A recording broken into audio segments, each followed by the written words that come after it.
जिंदाबाद, UGC regulation जिंदाबाद, नरेंद्र भाई जिंदाबाद, नरेंद्र मोदी जिंदाबाद, नरेंद्र मोदी जिंदाबाद, नरेंद्र मोदी जिंदाबाद, नरेंद्र मोदी जिंदाबाद, नरेंद्र मोदी जिंदाबाद। मोदी जी संघर्ष करो, हम तुम्हारे साथ हैं। मोदी जी संघर्ष करो, हम तुम्हारे साथ हैं। मोदी जी संघर्ष करो, हम तुम्हारे साथ हैं। यूजीसी बिल जिंदाबाद, यूजीसी बिल जिंदाबाद। मोदी जी ने एक पहला काम जल्दी आ जा। पहला काम है 11 साल में प्रधानमंत्री जी ने जो बिल पास कराया है, SC, ST, OBC हर तरीके से उनके समर्थन में पूरी जान से जी जान से मोदी जी के साथ है। भारतीय जनता पार्टी कहीं नहीं जा रही, मोदी जी कहीं नहीं जा रहे, पूरा देश उनके साथ खड़ा है। जनरल वाले कल जाते हो आज चले जाओ, कोई फर्क नहीं पड़ता। SC, ST से चलता है देश, जनरल से नहीं चलता। हम मोदी जी के साथ है, हम स्वागत करते हैं इस बिल का। और पूरे देश के अंदर जहाँ तक भी वीडियो जाए, उन सभी से ये निवेदन करते हैं, ढोल नगाड़ों के साथ मोदी जी का सम्मान करो, उनका सत्कार करो और ज्यादा से ज्यादा लोग इसका प्रचार करें, ताकि इस देश के अंदर जातिवाद मिटे, धर्मवाद मिटे। जो लोग कल तक मोदी जी कह रहे थे, आज उनको वही लोग टिप्पणी कर अभद्र टिप्पणी कर रहे हैं। हम सब लोग गाजियाबाद से ये निवेदन करते हैं, जाटा महासभा के अध्यक्ष जी हैं, समस्त लोग हैं, हम यूजीसी का पूर्ण रूप से समर्थन करते हैं और करते रहेंगे। जिंदाबाद, यूजीसी जिंदाबाद, यूजीसी जिंदाबाद, यूजीसी जिंदाबाद। सभी साथियों को धन्यवाद। नारे नारे बोलो। हमारे साथ संविधान के सम्मान में यूजीसी रेगुलेशन 26 मैदान में गाजियाबाद के अंदर यूजीसी के समर्थन में सभी लोग आए हुए हैं। हमारे साथ इंद्रजीत जी हैं। क्या मांग है, क्या डिमांड है और इसका जो देश के अंदर विरोध हो रहा है, क्यों विरोध हो रहा है, जबकि सरकार ने सुप्रीम कोर्ट का ये आदेश है यूजीसी लागू हो। तो इंद्रजीत जी स्वागत है आपका, कैसे हैं सब? सबसे पहले मैं आपको धन्यवाद देना चाहूँगा कि आप कीमती समय निकालकर दलित समाज के प्रति उनके हित की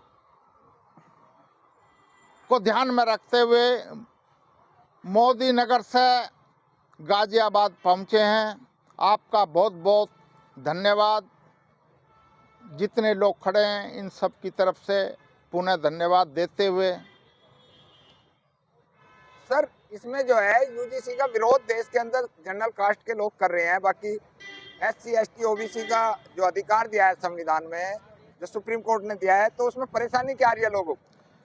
इसमें परेशानी ये स्वाभाविक है, जो हजारों साल से दलितों का, पिछड़ों का, शूद्रों का जो अधिकार सवर्ण समाज खाता आ रहा है, उसको रोकने के लिए जितने अत्याचार इन पे होते हैं, भेदभाव के कारण होते हैं, जो उच्च शिक्षण संस्थाओं में भेदभाव होता है, उसको रोकने के लिए ये यूजीसी रेगुलेशन 2026 लाया गया है। और इसके माध्यम से मेरा ऐसा मानना है, जो भेदभाव पे आधारित जितनी घटनाएं दलित समाज के साथ हुई हैं, उत्पीड़न की, चाहे वो आपका रोहित वेमुला की घटना हो, क्या सोलंकी की घटना हो, क्या डॉक्टरी में जो लड़की थी पल्लवी ताड़वी, उसकी घटना हो, ये आत्महत्या की घटना है, इस तरह की बहुत सारी घटनाएं हैं। और सुप्रीम कोर्ट ने के जब ये संज्ञान में आया, तो माननीय सुप्रीम कोर्ट ने एक डायरेक्शन भारत सरकार को बनाने के लिए जारी किया कि इसको रोकने के लिए, भेदभाव की घटनाओं को रोकने के लिए इस पे कुछ गाइडलाइंस तैयार की जाएं। उस पे एक कमेटी बनी और उसमें कमेटी में पूरे भारत की घटनाओं का अध्ययन किया गया। उसमें डॉक्टर सुखदेव सिंह सुखदेव सिंह थोराट जी ने, जो पहले यूजीसी के चेयरमैन रहे हैं, पूरी रिपोर्ट, विस्तृत रिपोर्ट तैयार करी, जिसमें जो रिपोर्ट वो लगभग 700 पेज की रिपोर्ट है। पूरा हवाला उसमें सभी घटनाओं का दिया गया और उस रिपोर्ट के आधार पर ये सरकार को बताया गया कि आज भी शिक्षण संस्थाओं में भेदभाव की घटना 100% से ऊपर हो रही हैं। उसका संज्ञान लेते हुए भारत सरकार ने एक पार्लियामेंट्री कमेटी बनाई जिसमें लगभग 32 राज्यसभा लोकसभा के एमपी थे, जिसके चेयरमैन डॉक्टर ये क्या नाम पूर्व मुख्यमंत्री विजय सिंह जी रहे हैं और पूर्व मंत्री स्वराज की बेटी बांसुरी स्वराज वो भी मेंबर रही हैं। उस कमेटी ने सर्वे करके अपनी रिकमेंडेशन भारत सरकार को कुछ गाइडलाइंस भेदभाव की घटनाओं को रोकने के लिए गाइडलाइंस बनाने की सिफारिश की। उसी आधार पर भारत सरकार ने ये यूजीसी रेगुलेशन 2026 तैयार किया। इसका विरोध स्वाभाविक है, क्योंकि भेदभाव की घटनाओं को रोकने के लिए, किसी भी तरह का भेदभाव हो रोकने के लिए उसमें इक्विटी कमेटी बनाई और इक्विटी कमेटी में लगभग 10 मेंबर रहेंगे, जिसमें से एससी का रिप्रेजेंटेशन रहेगा, एसटी का रिप्रेजेंटेशन रहेगा, ओबीसी का रहेगा और खास बात है महिलाओं का भी रिप्रेजेंटेशन रहेगा। महिलाओं के साथ भी अत्याचार शिक्षण संस्थाओं में होता है। कहाँ का होता है वो थोड़ा सा मैं बताना चाहूँगा। शिक्षण संस्थाओं में भेदभाव कैसे होता है? एडमिशन में होता है, आपका नंबर में होता है। पीएचडी जब खास तौर से महिला पीएचडी करती हैं उनके साथ शोषण होता है, उनके साथ अत्याचार होता है। इस प्रकार और अत्याचार अब तक होता आया। सेंट्रल यूनिवर्सिटी और स्टेट यूनिवर्सिटी को लगा करके लगभग 695 यूनिवर्सिटी है। जो हमने आरटीआई से डाटा मांगा उसके जो 695 वाइस चांसलर हैं आज भी, जबकि 204 वाइस चांसलर ओबीसी समाज के होने चाहिए, 150 से ऊपर वाइस चांसलर एससी एसटी के होने चाहिए। अभी आज की तारीख में दोनों को मिला करके 8-10 वाइस चांसलर ओबीसी के हैं, 4-5 एससी एसटी के हैं।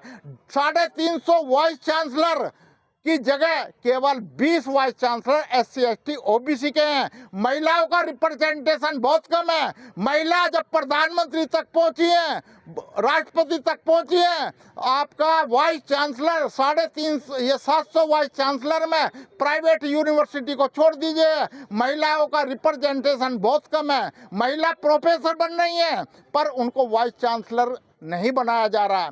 अब प्रोफेसर का ले लो, प्रोफेसर्स का यूनिवर्सिटी में यही हालत है। 10% भी रिप्रेजेंटेशन एससी एसटी ओबीसी का महिलाओं का नहीं है। मोदी जी को इस बिल के लिए मोदी जी को और उनकी सरकार को मैं बहुत बहुत बधाई देना चाहूँगा और अपने समाज की, दलित समाज, एससी एसटी ओबीसी महिला समाज की तरफ से पुनः बधाई देता हूं। मोदी जी ने ऐसा काम किया, केवल ये बिल नहीं, ये बिल पूरे समाज को, खास तौर से स्वर्ण समाज को एक संदेश दे रहा है कि बाबा साहब ने और बाबा साहब के साथ संविधान सभा में जो 299 मेंबर थे, संविधान सभा उनकी आत्मा थी, उनका सपना था कि भारत एक समानता पे आधारित राष्ट्र बने, जिसमें समानता हो, हर क्षेत्र में समानता हो। आर्टिकल 14, 15, 16 और संविधान की प्रस्तावना में ये लिखा हुआ है, सोशल जस्टिस, इकोनॉमिक जस्टिस और आपका पॉलिटिकल जस्टिस, तीनों तरह के जस्टिस उसमें हैं। पर उसके बावजूद भी जो लोगों की मानसिकता, जातिवादी मानसिकता आज तक कायम है। केवल यही क्षेत्र नहीं है, बताना चाहूँगा मैं आपको, 402 सेंट्रल गवर्नमेंट के पब्लिक सेक्टर अंडरटेकिंग आरटीआई से लिस्ट मांगी गई, उसमें 402 चेयरमैन हैं। और चेयरमैन कौन बनते हैं? ज़्यादातर आईएएस बनते हैं। उस चेयरमैन में एससी एसटी का रिप्रेजेंटेशन, जबकि 90 चेयरमैन होने चाहिए, केवल 3 या 4 चेयरमैन है। चाहे ओएनजीसी हो, चाहे एयरपोर्ट अथॉरिटी हो, चाहे भेल हो, चाहे गेल हो। इसी प्रकार ओबीसी का रिप्रेजेंटेशन बहुत कम है, महिलाओं का रिप्रेजेंटेशन बहुत कम है। और जबकि छुआछूत के मामले अगर मैं लूं तो SC ST पढ़ने में बहुत तेज है, OBC के लोग बहुत हैं। जब IAS का पहला बैच निकला तो वहां पर भी भेदभाव किया गया। वहां रिटर्न में सबसे टॉपर नंबर 1 टॉपर जो IAS थे अच्युतानंद दास थे, पर उनको इंटरव्यू में कम मार्क्स देकर जातिवादी मानसिकता के कारण 8वें नंबर पर पहुंचा दिया गया। इसी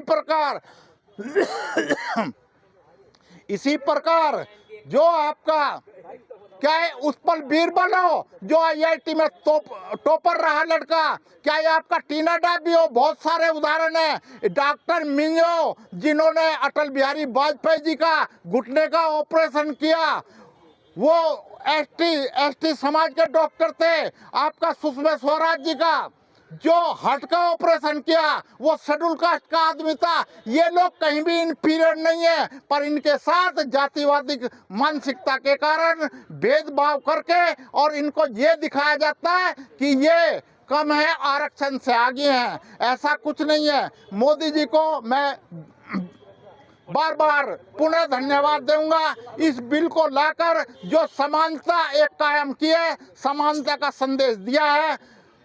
बहुत ये समाज मोदी जी का और उनकी सरकार का हमेशा उनको याद करता रहेगा, बहुत आभारी रहेगा। और ऐसा बिल आते रहने चाहिए। यूनिवर्सिटी का इसकी सफलता जब मिलेगी, जो यूनिवर्सिटी में प्रोफेसर का बैकलॉग खाली पड़ा है और वाइस चांसलर का बैकलॉग खाली पड़ा है, इनका रिप्रेजेंटेशन, इनकी जिसकी संख्या भारी उतनी उसकी हिस्सेदारी के आधार पर इनकी भर्ती हो। तो मुझे आशा है कि मोदी जी ने कि अब ये संज्ञान में आ चुका है और वो इस पर जरूर कार्रवाई करेंगे। भर्ती की प्रक्रिया जल्दी शुरू हो जाएगी। धन्यवाद। जिंदाबाद UGC रेगुलेशन जिंदाबाद, नरेंद्र भाई जिंदाबाद, नरेंद्र मोदी जिंदाबाद, नरेंद्र मोदी जिंदाबाद, नरेंद्र मोदी जिंदाबाद, नरेंद्र मोदी जिंदाबाद, नरेंद्र मोदी जिंदाबाद। मोदी जी संघर्ष करो, हम तुम्हारे साथ हैं। मोदी जी संघर्ष करो, हम तुम्हारे साथ हैं। मोदी जी संघर्ष करो, हम तुम्हारे साथ हैं। UGC बिल जिंदाबाद, UGC बिल जिंदाबाद। मोदी जी ने एक पहला काम जल्दी आ जा। हाँ जी, पहला काम है 11 साल में प्रधानमंत्री जी ने जो बिल पास कराया है, SC ST OBC हर तरीके से उनके समर्थन में पूरी जान से जी जान से मोदी जी के साथ है। भारतीय जनता पार्टी कहीं नहीं जा रही, मोदी जी कहीं नहीं जा रहे, पूरा देश उनके साथ खड़ा है। जनरल वाले कल जाते हो आज चले जाओ, कोई फर्क नहीं पड़ता। SC ST से चलता है देश, जनरल से नहीं चलता। हम मोदी जी के साथ हैं, हम स्वागत करते हैं इस बिल का और पूरे देश के अंदर जहाँ तक भी वीडियो जाए उन सभी से ये निवेदन करते हैं, ढोल नगाड़ों के साथ मोदी जी का सम्मान करो, उनका सत्कार करो और ज्यादा से ज्यादा लोग इसका प्रचार करें ताकि इस देश के अंदर जातिवाद मिटे, धर्मवाद मिटे। जो लोग कल तक मोदी जी कह रहे थे, आज उनको वही लोग टिप्पणी कर अभद्र टिप्पणी कर रहे हैं। हम सब लोग गाजियाबाद से ये निवेदन करते हैं, जाटा महासभा के अध्यक्ष जी हैं, समस्त लोग हैं, हम UGC का पूर्ण रूप से समर्थन करते हैं और करते जिंदाबाद थे, जिंदाबाद हैं और जिंदाबाद ही रहेंगे। मोदी जी जिंदाबाद, मोदी जी जिंदाबाद, मोदी जी जिंदाबाद। अगर मनवादियों की ऊपर आकर दबाव में आकर के अगर वापसी दिया जाता है देश के अंदर आंदोलन खड़ा होगा। SC ST सब रोड पे उतर जाएंगे, क्योंकि ये जरूर लागू होना जरूरी है।